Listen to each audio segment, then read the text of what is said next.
Now, from Nebraska's trusted news source, this is Channel 8 News at 5. Coming up tonight, Halloween spending and the record amount Americans are expected to dish out. Plus, free off a bye week, the Huskers are now preparing for Purdue, but first tonight. I said earlier today, it feels to me like Christmas. New coats for kids just in time as we get ready for winter. Good evening, everyone, and thank you for joining us. Lincoln Public Schools has spent the last several weeks gathering new coats for kids this year. And thanks to all of you, more than 1,000 students are going to be warm this winter. Channel 8's Alexis Skineski has the story as we cover Lincoln tonight. 780 winter coats in all shapes and sizes will now be going to Lincoln Public School students to make sure they stay warm on the playground this winter. We do see kids come to school, and every school in Lincoln has kids that come to school without coats, that this will benefit them tremendously. The Lincoln Public School District had over 1,000 requests from families who were in need of a new coat this season, and LPS is delivering just that. Bubba's Closet saw their biggest year yet. 780 coats and counting will now help students stay warm this winter. They started gathering coats 25 years ago, and all these years later, the need is even greater. We see the need for kids when we go outside for recess in the Nebraska winters or walk into school, just to help families out with providing a warm coat so that they can do those things safely. They started collecting new winter coats for this season about 3 weeks ago, and the community has stepped up. In fact, we watched it with our very own eyes. Channel 8 held a coat drive for Bubba's Closet last week. Thanks to you, we filled multiple huge containers and received some monetary donations. Every principal within the district will now take these jackets back to their school and distribute them amongst those who need them. Amy says it feels like Christmas morning in the warehouse. All these stylish and new winter coats will not only be keeping these kids warm, but give those kids a little boost to their confidence. So to be able to provide a brand new coat with tags and they can see that it's new for them and it's picked for them, it's really exciting for the kids. Reporting in Lincoln, Alexis Skineski, Channel 8 News. That is great. We mentioned some people stopped by the station here and gave money. LPS says in addition to the coats, we also raised $700 in cash donations. Yeah, so big thanks to all of you, our viewers who stopped by last Wednesday during the coat drive and made that special donation.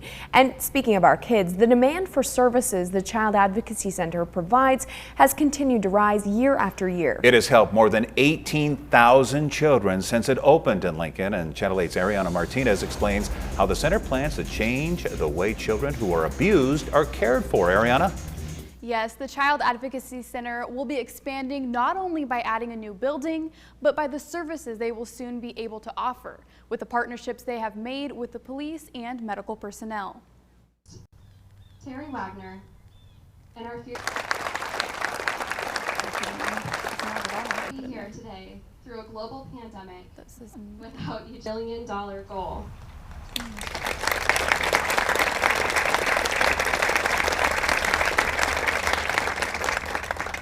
Now, many will tell you that the ultimate goal of a Child Advocacy Center is to end child abuse. While I'd like to believe in a world where that is possible, I recognize that our community will likely always face this issue. So I share with you that our goal is to provide a center where children do not have to suffer in silence. Though we know that for every child who comes forward, there are 9 others who will not. Our goal is to reach those 9 children and to create an agency that offers comprehensive support that leads to happy, healthy, and productive futures for children who have suffered at the hands of an abuser. As we conclude today, I'd like to share, or conclude my part today, I'd like to share with you a story I first heard from former Miss America and child abuse survivor Marilyn Vandiver. A tale is told that during the bombing of a city during World War II, a large statue of Jesus Christ was severely damaged. We're working towards expanding our Special Victims Unit by increasing the number of investigators who specialize in these complex cases. By improving case collaboration, it will. The expansion includes more mental health services as well as a triage center for those awaiting care, foster care placement, medical evaluations for every child, and a better plan to provide training and prevention staff throughout the community to know the signs of child abuse and the best way to report it. The Lincoln Police Department Specials Victim Unit will also soon be housed at the Child Advocacy Center. And the center still needs about $2 million to finish paying for that over $5 million project. And construction is set to be complete in spring of 2023. Tonight on the news at 6, hear from a survivor of a child abuse who first came through the doors as a victim, seeking, and now, years later, is married with a firstborn and is there to help others. All right, Ariana, thank you so much. I know you'll have more for us coming up tonight on the news at 6 o'clock. We've heard about the supply chain issues that are going on right now. Yeah, they're doing more than just keeping supermarket shelves empty. It's making things even more difficult for small businesses. Foot traffic, though, is starting to look better again in the stores around the Haymarket. And for the most part, store shelves are still full, but that doesn't mean it's been easy for business owners. Products can take time to get a hold of, meaning everyone has to get a little creative in the meantime. In some ways, we definitely have been affected by that for sure. Some of our more popular items that are kind of our standard, kind of standby strong selling items have been a little bit more difficult to get recently. But with that, they're just kind of filling those holes with some new and exciting items. The shortages aren't necessarily shutting places down, but they do add more issues in an already difficult time. And some people are having a tough time dealing with gas prices. No doubt. Oil prices jumped 13% this month and 120% since this time last year. On average, Americans right now are paying $3.38 for a gallon of gas. A year ago, it was $2.16. Basically, experts say energy demand is back after the pandemic, but supply has not been keeping up. All right, let's talk Halloween now. What are you going to spend on that this year? Americans are expected to spend a record $10 billion this year. The National Retail Federation says people will spend $2 billion more on candy, decorations, and costumes than in 2020. Most of that spending will be going to costumes. The organization says it is the most people have spent on costumes since 2017. All right, what do you say we talk some sports now? The Huskers coming off a bye week. They're getting ready to take on Purdue this Saturday. A lot of time to watch them. Obviously, then we watched the Wisconsin game yesterday several times, and it helps. Thought the guys had more of a spring in their step again. You know, they were a little worn down and tired. That's natural with 8 straight weeks and starting a week early. So I think it was good for our guys just to get refreshed. It was a good opportunity just to, you know, unplug, recharge. You know, everybody's a little beat up, and just get everyone back, all the energy and everything back underneath you. I think it was good for a lot of guys. Yeah, I think we got a good jump on these guys. You know, we've had a week plus to look at them. You know, they got a really solid front seven. You know, they'll jump from odd to even spacing from time to time. You know, they got a couple of good edge rushers, and, you know, I'm excited for the challenge. Our own Kelsey Casper will have more for our sports at 6 and 10 o'clock for the Huskers, as well as the Husker volleyball team and their top 15 ranked opponents this week. Now to the investigation into the fatal shooting on Alec Baldwin's New Mexico film set. New details have been released of the moments when things turned deadly. Baldwin firing a prop gun that killed the cinematographer. Here's the latest from ABC's Raina Roy. Big questions remain in the fatal shooting of cinematographer Halyna Hutchins, killed Thursday on the set of the Western film Rust when Alec Baldwin pulled a prop gun from his holster. We need an ambulance out at Bonanza Creek Ranch right now. We've had 2 people shot on a movie set accidentally. The Oscar nominees seen here emotionally embracing Hutchins' husband, Matthew, and their 9-year-old son. The production company behind the film being shot in Santa Fe, New Mexico, conducting its own internal review. Police also looking into it. Were there protocol issues that were happening? Did they have knowledge of problems with safety on the set? The film's director, Joel Souza, who was injured in the shooting, telling investigators Baldwin was practicing drawing his weapon before a scene. He says Baldwin was pointing the revolver towards the camera lens when it went off. The sheriff's report shows the gun was set up by the film's armorer and that the assistant director grabbed the Colt revolver off a cart, handing it to Baldwin while yelling "Cold gun," indicating the prop gun did not have any live rounds. The AD telling authorities he didn't realize it was in fact loaded. A first assistant director grabbing a gun off a cart is unheard of in Hollywood. This doesn't doesn't meet the safety standards that we do every single day in Hollywood. A member of the camera crew says he and some crew members had walked off the set due to gun safety concerns and that their concerns were brushed off by producers. And there were 2 previous accidental discharges twice in the same day within 10 minutes. The production company tells Variety magazine they were not made aware of any official complaints concerning weapon or prop safety. ABC News has reached out to both the armorer and the assistant director for comment, but we have not heard back. Industry safety standards ban live ammunition from movie sets. Instead, most use blank cartridges, which still have gunpowder to simulate the sound and smoke, but there's no bullet. Rena Roy, ABC News, New York.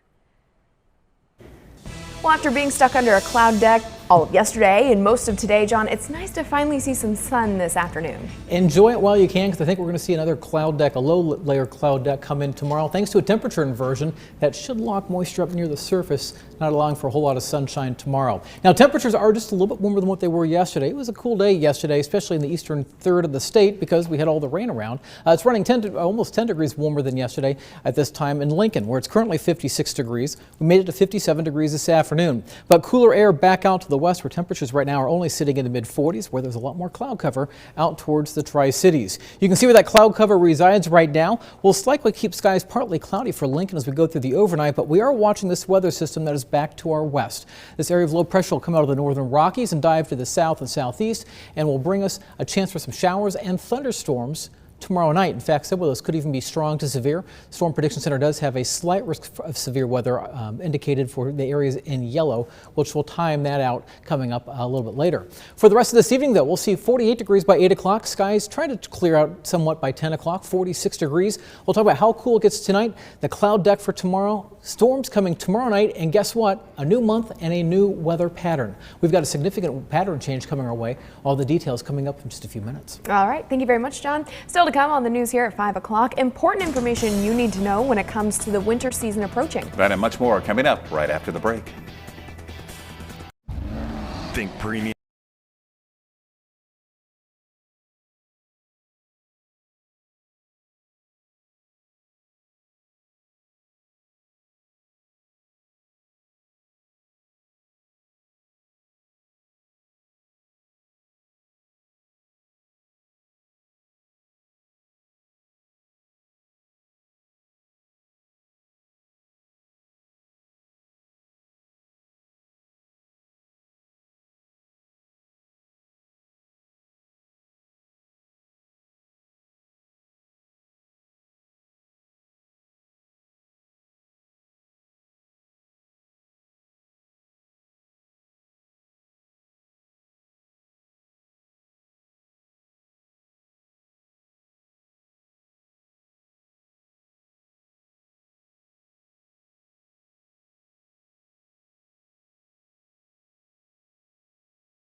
Exactly 1 year ago today, Lincoln residents were experiencing the first snow of the season. That's right. Along with the 5 different companies clearing residential roads this year, residents are reminded to clear snow from sidewalks and especially around fire hydrants.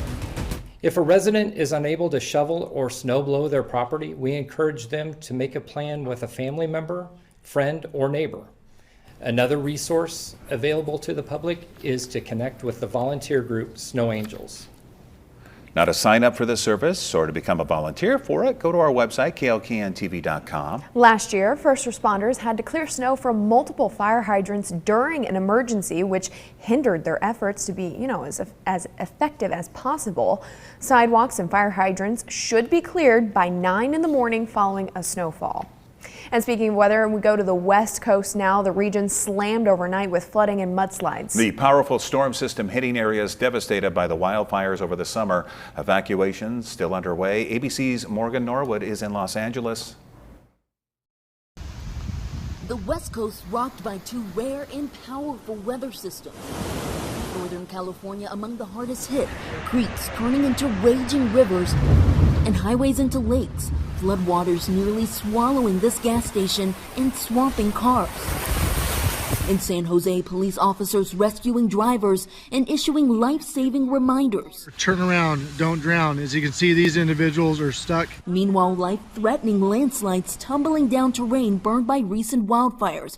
This drone footage showing massive boulders, rocks, and mud burying a highway where the Dixie Fire scorched nearly 1 million acres. These powerful systems fueled by the highest level of the phenomenon known as atmospheric river, the system colliding with a bomb cyclone swirling up north in the Pacific Ocean. The gusty winds toppling trucks and cars and taking out trees. 2 people killed in Seattle after a tree crushed their car. The whipping winds also splintering power lines. I was sleeping and it literally exploded. There was sparks everywhere and the power flashed on, flashed off, came back out. And as the flooding threat rages on, thousands told to leave their homes. The water levels have risen to the point where we are now evacuating this neighborhood. And some good news, experts say these storms could end the risk for major wildfires for the rest of the season. Morgan Norwood, ABC News, Los Angeles. Now, your Storm Alert Team forecast with Chief Meteorologist John Dessauer. Of note, atmospheric rivers happen all the time. It's not just for the West Coast. It's nothing new. It's been going on for millions of years. And guess what? We had a bit of an atmospheric river our way bring moisture up our way on Sunday. It brought a lot of rain to the area. In fact, Gretna we're at 4.5 inches of rain. The northeast side of Lincoln, 3.19. The southeast side of town at 2.5 inches. Officially, Lincoln had 1.5 inches of rain yesterday, which set a record for the date. Roca over 2 inches, Davie over 2 inches, and Columbus over 2 inches as well. We'll take a live look outside looking off to the east from Southeast Community College, and you can see we've just got some clouds, mid to high level clouds beginning to stream over the area. We've had a fair amount of sunshine today, and that's allowed our temperatures to warm up just a little bit, sitting in the mid 50s. It's 56 degrees right now in Lincoln, 54 degrees in Beatrice, but you go back to the west where there's more cloud cover, it's holding temperatures down. It's only 45 degrees in Grand Island and 44 degrees right now in Hastings. For the rest of this evening, we'll call for partly cloudy skies, temperatures slowly falling off. We'll eventually drop down into the low 40s by tomorrow morning with winds out of the southeast at 5 to 10 miles per hour. Now, as we go through the day tomorrow, a lot of the computer models are suggesting, and I think this may be the case, there's going to be a temperature inversion. We get these in the wintertime a lot where we have warm air just a few thousand feet above the ground that's locking in some cooler air at the surface. And with some moisture from the rain, that's probably going to bring some low-level clouds to the area, which will hold our temperatures down, especially with the southeasterly wind tomorrow afternoon. By noontime, temperatures only up to right around 50 degrees. As we head towards the afternoon, where we see some sunshine out to the west, temperatures will start to rise into the 60s. Further to the east, temperatures will struggle to get out of the 50s as we go through the day tomorrow. It's trying to spit out a few sprinkles by 5 o'clock, although I think the rain holds off until later at night. Now, do know if for some reason this temperature inversion does not happen and we see more sunshine, most of us will be sitting in the low 60s. But again, warmer off to the south and southwest where temperatures tomorrow get into the middle to upper 60s, only forecasting a high tomorrow of 56 degrees in Lincoln, and winds will be gusting at times to to 30 miles per hour. We are watching this next weather system that's moving through the Rockies. This area of low pressure is going to move to the southeast and start to move across the Central Plains.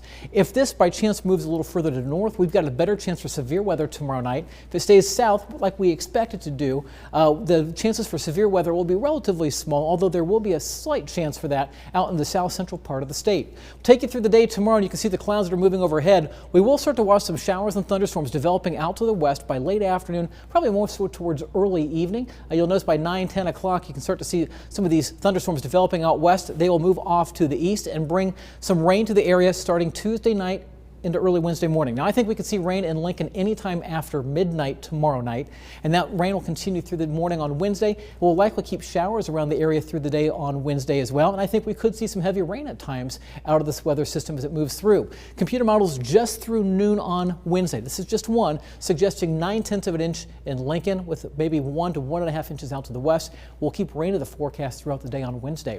Now there are some big changes coming our way. Now towards the end of the week, not looking too bad. 60 degrees by Friday. 66 degrees on Saturday, and Halloween right now does look to be a little bit cooler behind a cold front. 54 degrees. It's behind that we start to see some big changes coming our way. In fact, the first day of November, we're talking high temperatures in the 40s. In fact, the first few days of November look like highs in the 40s and low temperatures perhaps as low as 24 degrees by Wednesday and Thursday of next week. Yeah, it was a soggy day yesterday. Oh, boy. So looking out for some more rain tomorrow. Some of that might be standing around. It probably will be for a while, definitely. But again, watch out for the winds also, gusting 30 miles per hour. And remember, not so much the rain tomorrow. It's more so tomorrow night and through the day on Wednesday. Oh, that's right. Yesterday is just Monday. Okay, thank you, John. A good day on Wall Street. The Dow is up 64 points. NASDAQ gaining 137. Here are your numbers. You're watching Channel 8, Nebraska's trusted news source.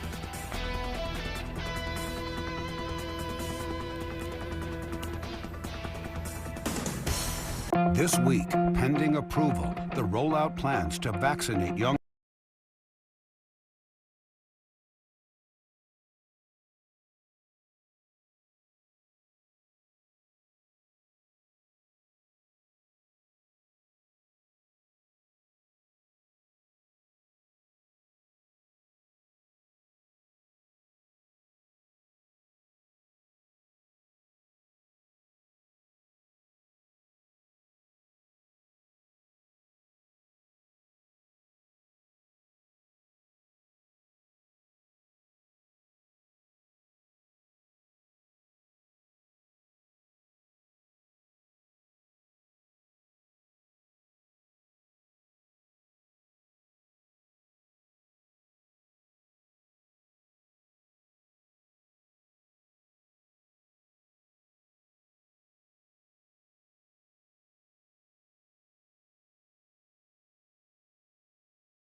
Salvage Warehouse. Finally tonight, authorities responded by air, land, and sea to an emergency that ended with dozens of shipping containers in the ocean. Jeremy Roth has tonight's Take a Look at This.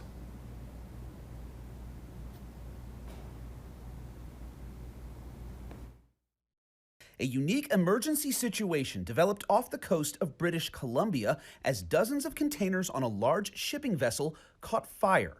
Rough sea conditions were blamed for sparking the blaze, which ultimately forced at least 40 containers, some possibly containing hazardous materials, to be dropped overboard in an effort to save the boat and its remaining cargo. No injuries were reported, but at least 16 people on board were evacuated while responders battled to contain the fire from both on and off the ship. Authorities in Northern California are warning residents of the possibility of landslides and life-threatening flooding due to severe weather.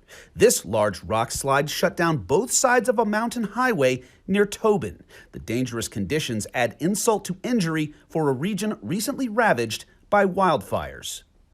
Okay, time for some good news. Check out this Chicago kid's amazing Halloween costume. It's a spot-on nod to the famous Ferrari from Ferris Bueller's Day Off.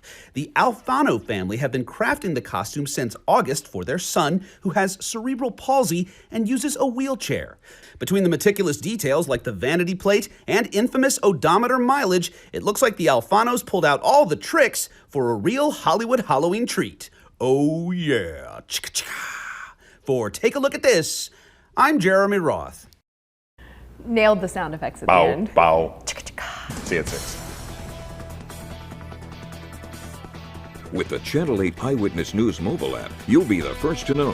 Get alerts about breaking news and weather, all in the palm of your hand. Stop by Comfort Made Mattress Factory today and save up to $500 with our bigger bed, smaller price sales event. Locally owned Comfort Made Mattress. Closed captioning on Channel